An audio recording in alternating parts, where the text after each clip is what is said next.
Assalamu alaikum wa rahmatullahi wa barakatuh. I just want to share this little piece of news with you from Europe that last week the European Parliament passed a rule that would make mandatory the renovation of older homes and buildings to make them so-called energy neutral, make them more energy efficient. They estimate that there are approximately 35 million homes across Europe that require renovation.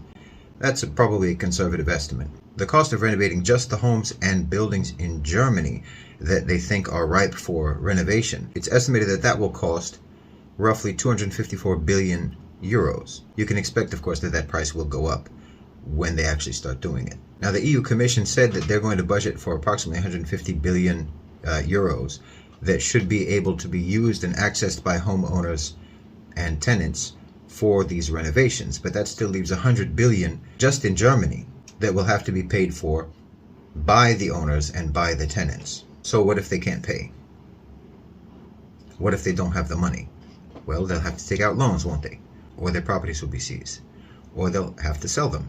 So this is probably going to end up being a huge property grab across Europe by companies like BlackRock. Now, what would be great to see is if the Gulf states snap up those properties, because those properties are going to go anyway. It's just a matter of who's going to take them. But at the end of the day, Europeans who can't pay for these renovations, or who can't qualify for whatever financial assistance they can hope to get from the EU Commission, or who can't qualify for a loan and go into debt all over again to pay for renovations on their homes, anyone who can't do that is going to lose their home, and someone is going to buy it. My guess is that it's going to be companies like BlackRock, probably BlackRock specifically.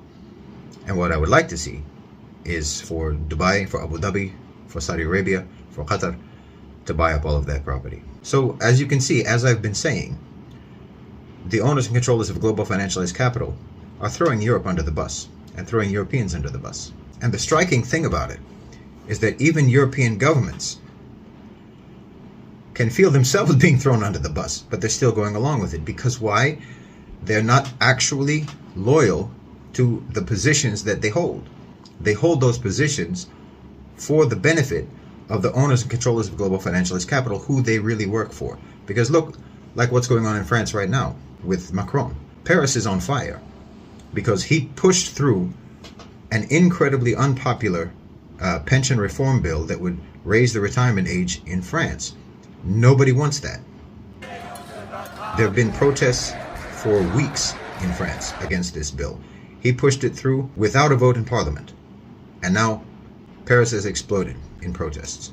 His own government is facing a no confidence vote, and his own government is on the line now.